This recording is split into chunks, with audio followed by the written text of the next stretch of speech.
Meus queridos irmãos, essa é a terceira aula que nós estamos dando no curso para o curso de revitalização da igreja. E o tema de hoje é o Espírito Santo na revitalização da igreja. Eu tinha acabado de receber o convite para pastorear a igreja presbiteriana de Anápolis, há 18 anos atrás, em 2002 eu recebi o convite, né? E estava pensando, considerando as possibilidades e avaliando todas as condições, o que eu precisava fazer e tal, com a igreja. Quando eu recebi um telefonema mais do que eufórico de um dos presbíteros da igreja, empolgado comigo e assim, amigo, pessoal, gente do meu coração, eu já o conhecia antes, ele me chamou e disse: Samuel, vem para Nápoles, cara, nós vamos estourar aqui a boca do balão. E ele estava realmente empolgado com a possibilidade do ministério diferenciado para a cidade e tudo. Mas aquela frase dele foi uma frase assustadora para o meu coração, né? E eu lembro que eu pensei nesse negócio e eu, no meu coração ali, disse: rapaz, eu não penso assim não, querido. Eu estou mais pensando naquilo que a Bíblia diz, lá quando, em Números 14, versículo 9 a 10, quando Josué e Caleb voltam, eles têm que dar o relatório dos espias, e o grupo há um desânimo muito grande, as pessoas estão muito assustadas com o que viram, apesar da beleza de Canaã e de toda a produtividade, mas eles ficaram desanimados, disseram: olha, aqueles caras são poderosos demais, eles podem nos devorar como pão, nós parecíamos gafanhotos aos olhos deles e tal. Mas aí Josué e Caleb dizem uma coisa muito interessante, que a gente não pode esquecer.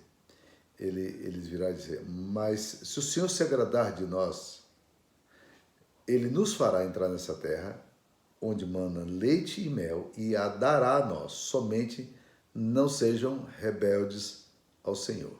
Eu amo essa frase. Se o Senhor se agradar de nós, Ele nos fará entrar nessa terra. Quando a gente pensa em revitalização de igreja, talvez essa frase, com a compreensão do papel do Espírito Santo na igreja, seja a coisa mais importante. Nós muitas vezes queremos plantar igreja na base do talento natural. E até pensamos na revitalização da igreja na base da estratégia, na base de novos métodos, de uma nova abordagem, de uma nova forma de ser e fazer ministério. Mas a verdade é que a palavra de Deus não nos autoriza isso. Plantação de igreja e revitalização de igreja está exclusivamente ligado ao papel do Espírito Santo. É o Espírito Santo que faz. Por isso é que no Pentecoste, antes do Pentecoste, Jesus adverte os discípulos de uma forma muito, muito interessante, né? Por duas vezes Jesus vai dizer aos discípulos sobre essa questão da ação do Espírito. Em Lucas 24, versículo 49, Jesus diz aos discípulos o seguinte: ficai em Jerusalém até que do alto sejais revestidos do Espírito Santo. Ficai em Jerusalém até que do alto sejais revestidos do Espírito Santo. Jesus estava preocupado com a questão do revestimento espiritual dos discípulos. Por quê? Porque pode ser que a gente se esqueça, né, da necessidade desse revestimento. Jesus sabia, aqueles discípulos não conseguiriam fazer a obra sem que eles estivessem capacitados pelo Espírito Santo. A mesma exortação, de uma forma diferente, vai acontecer em Atos capítulo 1, versículo 8, quando diz: mas recebereis poder ao descer sobre vós o Espírito Santo e sereis minhas testemunhas, tanto em Jerusalém, Judeia, Samaria e até os confins da terra. É muito interessante essa afirmação de Jesus: vocês vão receber poder ao descer sobre você e vocês serão minhas testemunhas. Jesus estava bem convencido do fato de que nós precisávamos do poder e da autoridade do Espírito Santo para fazer a obra dele. E ele não abria mão disso aí. Mas quando você vai estudar a palavra de Deus, você percebe que o derramamento do Espírito Santo, o Pentecoste, foi uma coisa cuidadosamente anunciada e preparada por Deus. Quando você vai estudar as Escrituras Sagradas, você percebe isso aí. Por exemplo, Isaías diz no capítulo 32, versículo 15: até que se derrame sobre nós o Espírito lá do alto, Então o deserto se tornará um pomar e o pomar será tido por bosque. Essa é uma afirmação muito interessante sobre a vitalidade da igreja. É outro texto de Isaías, de Joel. Joel é o profeta que recebe toda a revelação de que haveria um derramamento do Espírito Santo. Ele fala assim: derramarei meu Espírito sobre vós, vossos jovens sonharão e vossos velhos terão visões. Esse texto é o texto que Pedro pega para explicar o derramamento do Espírito em Atos 2. Ele disse: olha, irmãos, esses homens aqui não estão embriagados como vocês julgam, mas o que está acontecendo aqui agora é aquilo que foi predito pelo profeta Joel: derramarei meu Espírito sobre vós, vossos jovens sonharão e vossos velhos terão visões. Ou seja, era uma coisa cuidadosamente preparada por Deus. Através dos profetas, Deus deu essa revelação para eles, e isso se cumpre de uma forma maravilhosa também no ministério de Cristo. E Jesus sabia que os seus discípulos precisavam de poder. Por isso lhes advertiu para não saírem de Jerusalém antes dessa capacitação. Porque se eles saíssem sem a ação do Espírito Santo, seria um caos. É curioso como isso está tão forte em algumas culturas cristãs e não está tão forte muitas vezes em algumas culturas cristãs. Quando você vai, por exemplo, para as igrejas presbiterianas da Coreia, um pastor, quando decide plantar uma igreja, ele precisa tirar um tempo de jejum. Às vezes até um mês de jejum e oração. Literalmente, em algumas igrejas, eles levam uma tentinha, literalmente, e ficam numa das salas lá da igreja, e eles levam água e tomam um lanche por ali por perto, e às vezes tiram um tempo de jejum e oração, e eles levam a Bíblia, caneta, um caderninho, só para anotar as coisas, passam um mês em oração. Não é interessante isso aí? Na PCA, Presbyterian Church in America, que eu fui pastor, eles recomendavam aos pastores para tirarem todas as quartas-feiras um tempo maior de oração e jejum, se possível, pela obra, todos os caras que eram convidados à plantação de igreja. E eles também tinham uma outra coisa que eles falavam de forma muito interessante, que era para criar uma lista de pessoas que orassem pelos pastores e não deixasse essa lista diminuir, que eles precisavam alimentar essa lista cada vez mais para que essa lista pudesse ser cumprida e encorajar os intercessores para que pudesse estar orando por aqueles que estavam querendo envolver na plantação ou na revitalização da igreja. Será que nós realmente levamos a sério essa recomendação? Será que nós realmente consideramos isso aí? Há um episódio que mostra como a ausência do poder do Espírito de Deus sobre as nossas vidas pode ser problemático no nosso ministério. Em Marcos capítulo 9, há o registro de um homem que traz um filho endemoninhado para os discípulos o expulsarem. E depois que ele traz, Jesus está no Monte da Transfiguração, depois que eles trazem a criança, ou aquele menino, aquele jovem, para ser expelido o demônio, a Bíblia diz que o homem chega para Jesus e fala: Mestre, roguei aos teus discípulos que expelisse o demônio do meu filho, mas eles não puderam. Essa frase de Marcos 9, 22, eles não puderam, é uma frase muito pesada. Aliás, se transformou até num tema de um livro de um autor presbiteriano alguns anos atrás. Eles não puderam. Na verdade, meus queridos irmãos, quando a igreja não tem o revestimento do Espírito, a igreja não pode. Ela é incapaz, ela é impotente. E é curioso que o homem pergunta a Jesus: mas se tu podes fazer alguma coisa, ajuda-me.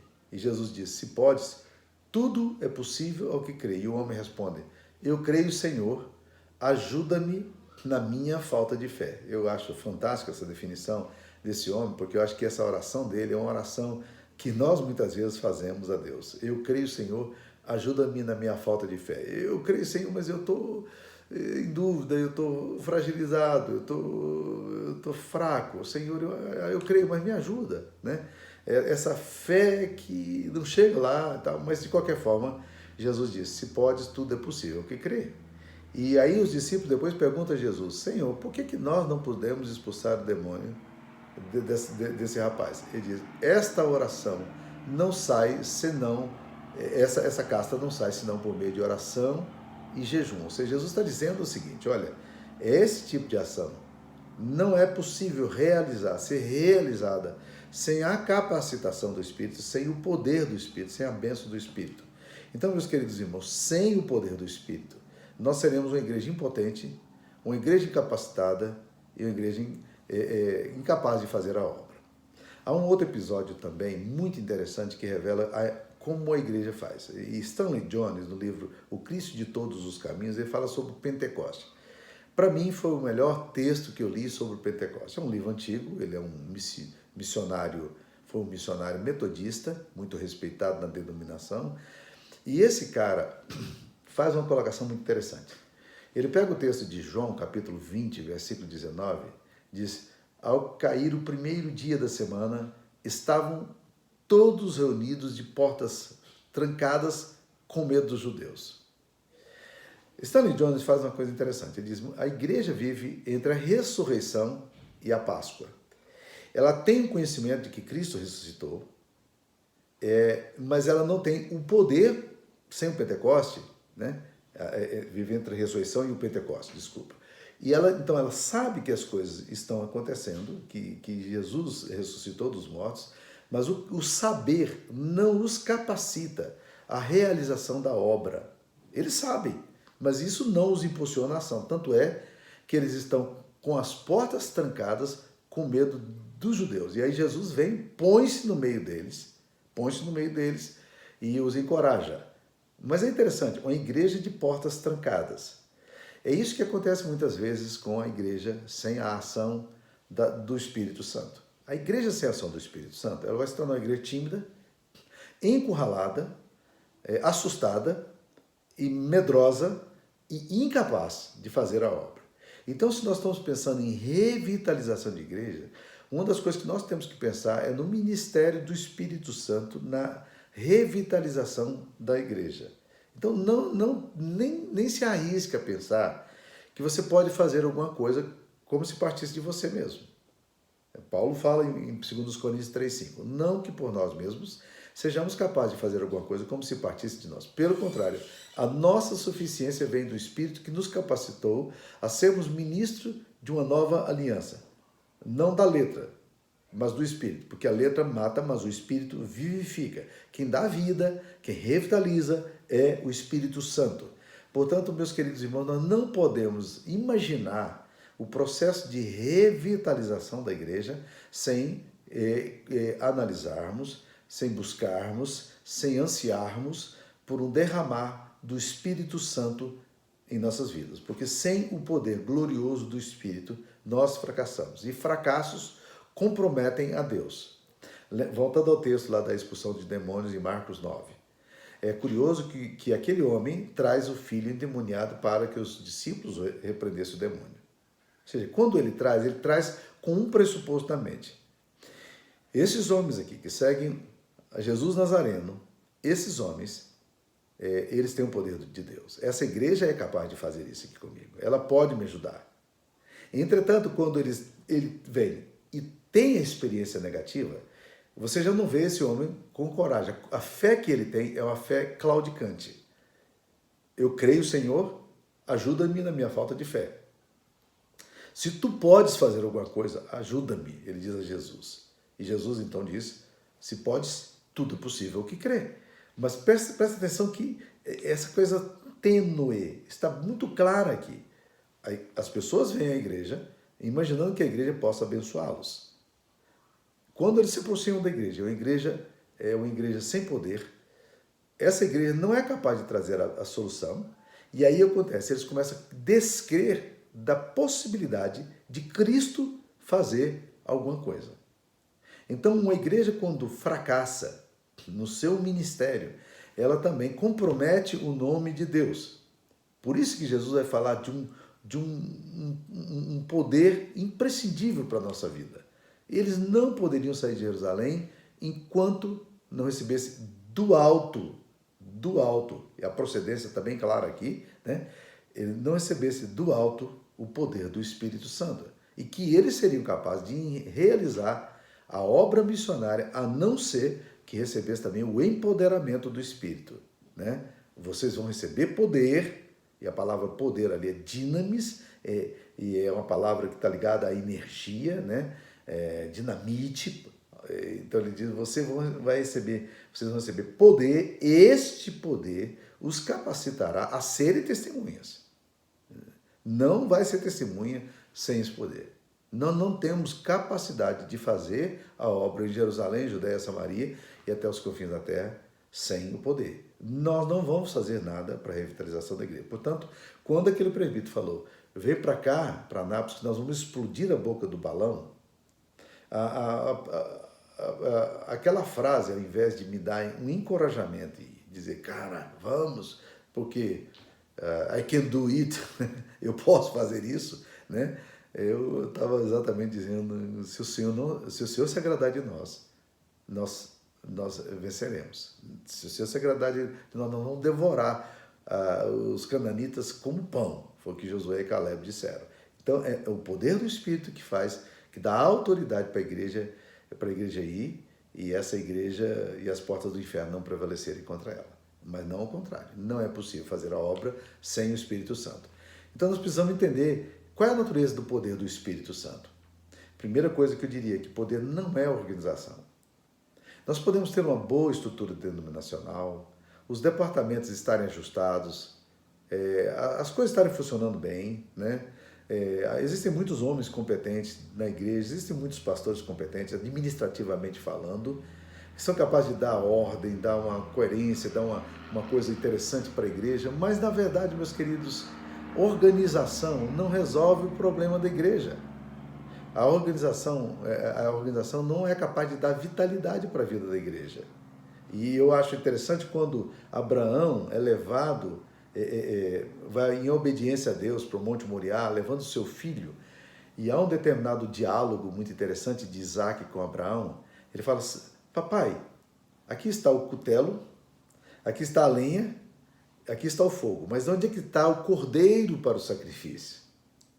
É interessante essa ideia, quando ele fala, aqui está o fogo, aqui está a lenha, as coisas estão organizadinhas, mas cadê a essência disso aqui? Onde é que está o cordeiro? Né? Sem o cordeiro de Deus, não há sacrifício. Sem o poder do Espírito Santo, não há sacrifício, por melhor que seja a organização. Cemitério é o lugar mais organizado que tem, mas é o lugar que não tem vida. Não tem vida.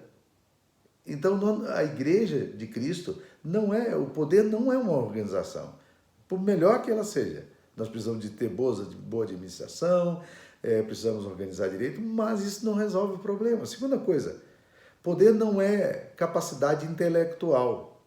Nós temos muitos pastores com muita capacidade de liderança, de intelectual, gente bem formada, são pessoas com muito conhecimento, mas sem o Espírito Santo, meus queridos, nada acontece.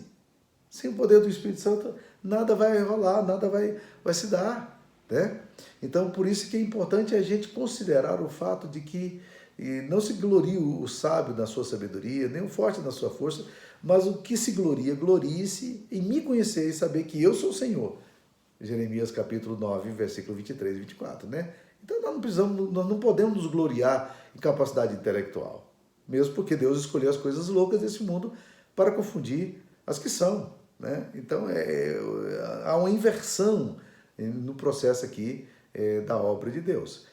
Terceira coisa, poder não são recursos financeiros. Existem igrejas ricas, mas que estão perdendo vitalidade, com muitos bens, com muita propriedade, né? Mas não produzem os resultados maravilhosos que o Espírito Santo faz. Pedro disse ao mendigo na porta do templo, não temos ouro nem prata, mas o que temos, isso te damos. Em nome de Jesus Cristo, levanta-te, toma o teu leito e anda. Isso é autoridade, isso é poder do Espírito Santo. Aliás, sobre esse texto aí, conta-se a história muito interessante de Tomás de Aquino, que é o grande teólogo católico, né? E da teologia tomística, que rege a Igreja Católica, Conta-se que Tomás de Aquino era um cara brilhante. Quando ele estava no seminário, ele era um gênio, um homem muito sério no que fazia, muito compenetrado, intelectual, cabeça muito boa, muito sistematizador de teologia, mas muito respeitado também pela sua ética, pela sua austeridade, pela sua seriedade com que ele tratava todas as coisas. Um dia ele vai visitar o Papa Inocêncio IV. E quando ele chega lá, o Papa Inocêncio IV, assim, já com muito respeito pela autoridade de Tomás de Aquino, já era, mesmo em vida, já era um homem muito respeitado, escrevia muito, e assim, um homem que era muito convidado para ir em diversos lugares, para ministrar seminários.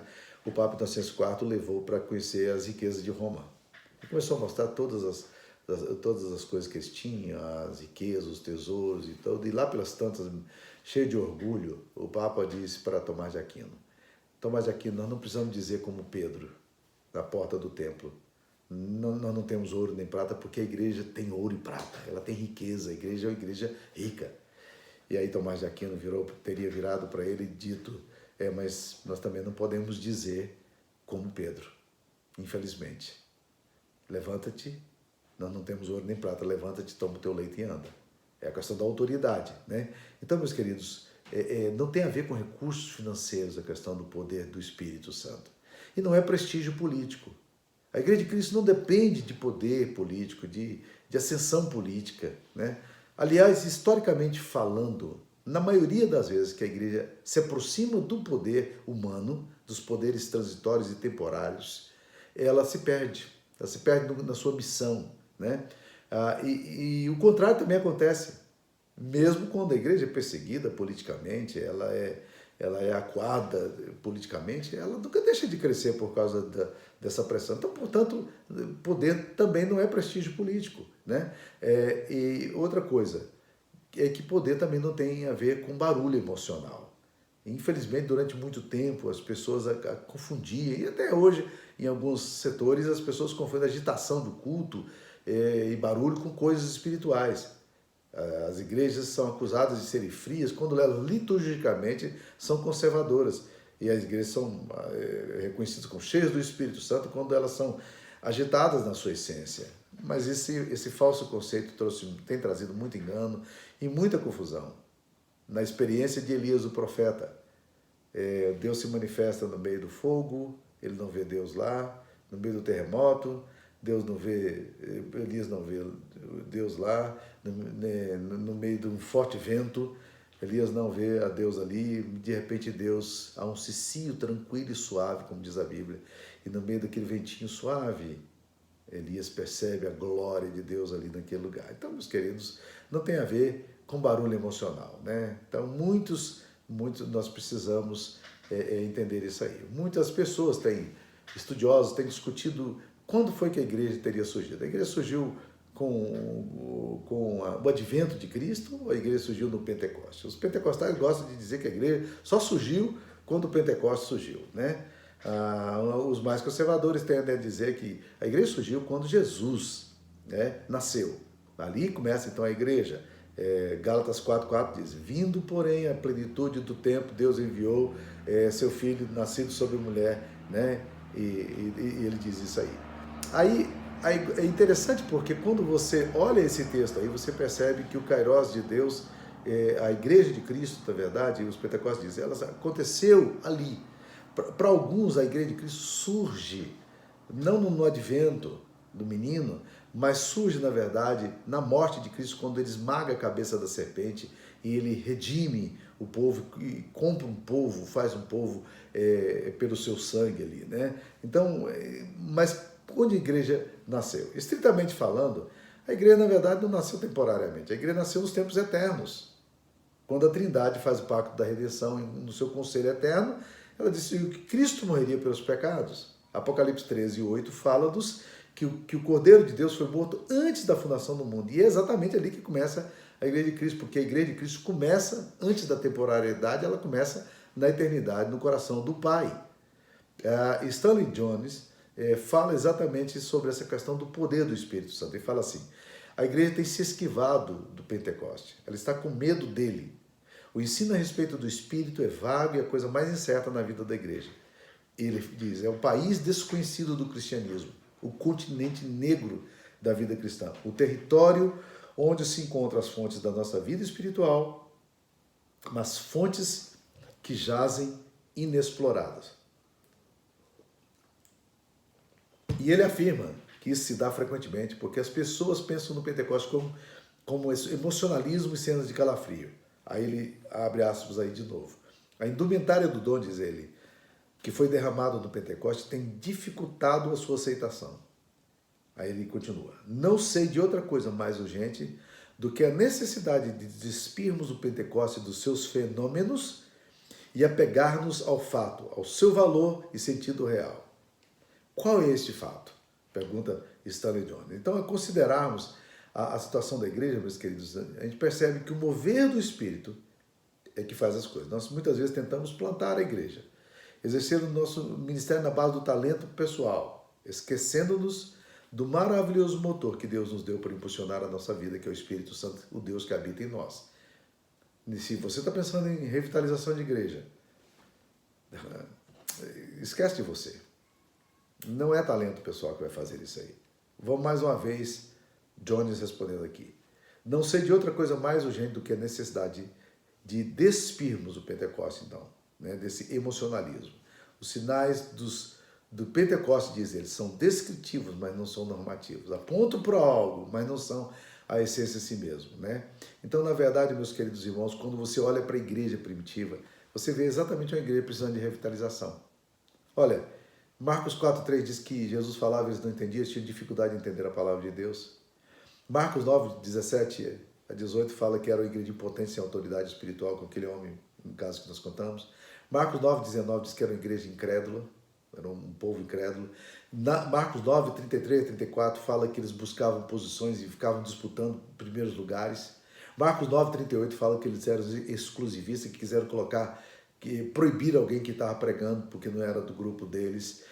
Marcos 10:35 fala que eles eram pretensiosos e egoístas porque pedem pedem a posição no céu a Jesus, eles se aproximam e pedem para que no reino de Cristo um ficasse do lado direito, do lado esquerdo, buscando as primeiras posições, né? Eram rixosos, intrigantes e briguentos, porque Marcos 10:41 diz que eles, quando ouviram Tiago e João pedindo para sentarem na posição de privilégio ao lado de Jesus, eles ficaram irritados. Por que eles ficaram irritados? Porque eles também queriam a mesma posição. Eles tinham dificuldade de orar. Marcos 14:33 e 38 fala sobre isso. Eles eram covardes e medrosos. Vimos lá João 20:19, Marcos 14:27 a 31 fala sobre isso. Eram fracos e inconstantes. Estavam sempre... A censura maior de Jesus aos discípulos nos evangelhos é a questão da falta de fé. Eles não tinham fé. Eram iracundos e violentos e agressivos. Lucas 9:51 a 56, eles pedem a Jesus, para Jesus mandar fogo sobre uma aldeia samaritana que não quis recebê-lo porque eles eram judeus. Ou seja, definitivamente não era um quadro muito animador, não. Essa é a igreja que precisa de revitalização. Mas quando nós observamos o efeito do Espírito Santo na vida desses homens em Atos, nós vemos uma outra dimensão. Aqueles homens frágeis se tornam ousados e intrépidos, confrontando o sistema, morrendo por sua fé. O que aconteceu? Em Atos 2, eles experimentaram o poder do Espírito Santo. Foram transformados pelo Espírito Santo. O livro de Atos nos mostra que o que faz mudar a história da igreja é a maravilhosa operação do Espírito Santo em suas vidas. E Jesus diz exatamente que daria poder, esse poder que seria dado, um poder para testemunhar, de pagar o preço da fé até a morte. Então é este poder que vai tirar a igreja das cinzas, vai tirar a igreja daquela situação de impotência, de passividade, de mundanismo, para trazer um novo vigor. Sem esse poder, a igreja continua fraca, titubeante, pecaminosa, humilhada pelo pecado, sem autoridade e poder espiritual, para testemunhar e para evidenciar ao mundo que Jesus é o Senhor. A igreja precisa do Pentecoste, que é a maior força que Deus poderia nos dar, porque sem esse poder, nós vamos reproduzir o tipo de vida espiritual que os cristãos primitivos estavam vivendo, sem entusiasmo, sem alegria, buscando posições, com medo, cheios de inveja, de orgulho, de vaidade, competitividade. A vida dos apóstolos foi transformada porque algo novo aconteceu em seus corações. E Stanley Jones vai nos advertir de novo que o problema da igreja é que a igreja então vive aí entre o Pentecoste e a ressurreição. Ela tem conhecimento, ela já sabe que Jesus ressuscitou, ela crê nisso aí, mas ela não tem poder. Esse poder é percebido pela capacidade da igreja de viver uma vida de testemunho. E esse poder dá a uma igreja fria a capacidade de desejar a vida que Deus nos tem dado. Então a igreja de Cristo, apesar de todo tipo de fraqueza, exclusivismo, egocentrismo, segregacionismo, ela foi transformada em uma comunidade ousada, intrépida, amorosa, zelosa, cuidadosa. E para que essa mudança radical acontecesse, era necessário que algo excepcional acontecesse.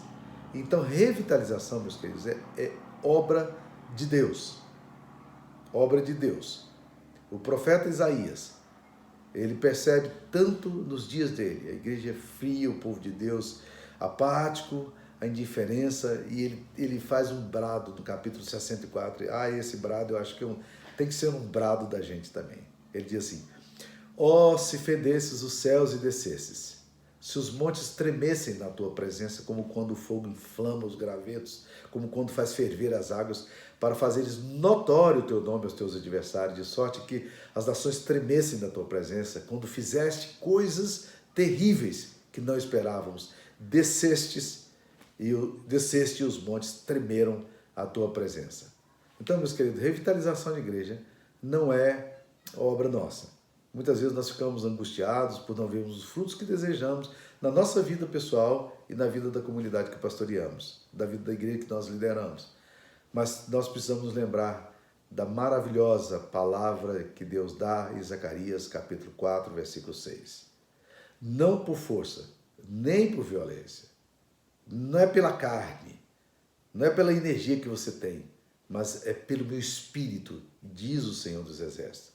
Quem estabelece a igreja é Cristo. Quem vocaciona e santifica é Cristo. Quem edifica a igreja é Cristo. Quem revitaliza é Cristo. E ele faz tudo isso por meio do Espírito Santo, o Deus que habita em nós. Esse Deus que habita em nós é que faz as coisas acontecerem. E para concluir, eu queria terminar com uma história que o pastor Hernandes Dias Lopes gosta de contar. É uma história bem antiga, mas é muito interessante. Que um determinado dia, determinada igreja, o pastor sempre estava insistindo com um vizinho, que tinha uma mercearia pequenininha perto da igreja, para que viesse a igreja. Sempre passava por lá: ô, fulano, vem cá, visita a gente um dia. Ele diz: um dia aparece lá, pastor. E aquele cara, anos passaram, e o pastor sempre convidando para ele ir à igreja, ele nunca foi à igreja. Ele nunca se aproximou da igreja, ele nunca foi a um culto, ele nunca foi a nada. Né? E gente querida, amigo do pastor, mas não ia à igreja. Num determinado dia, a igrejinha que o pastor pastoreava pegou fogo. E aquele vizinho, e o pastor foi notificado, e o pastor veio correndo da sua casa para tentar apagar o fogo, e as pessoas começaram a se mobilizar, gente que passava na rua, o vizinho, aquele vizinho da mercearia ali se aproximou e tudo, e quando o pastor ali correndo, trazendo balde d'água, água, torneira e tal, tentando apagar o fogo, olha para o lado e vê o seu vizinho, aí ele fica alegre e fala para o vizinho: mas rapaz, até você aqui, eu convidei tantas vezes para que você viesse aqui, você nunca veio, tal, mas que surpresa, que bom que você está aqui nesse dia, que bom que você veio à igreja. Ele disse: pastor, eu nunca vi a sua igreja, nunca vim à sua igreja antes, mas a sua igreja também nunca pegou fogo antes, né? Então é isso aí, meus queridos. A nossa igreja nunca pegou fogo. Quando a igreja pega fogo, né? Quando o Espírito faz, a obra de Deus acontece. Então, revitalização de igreja é obra do Espírito Santo e nós não podemos esquecer disso. Que Deus abençoe a sua vida. Fique na paz.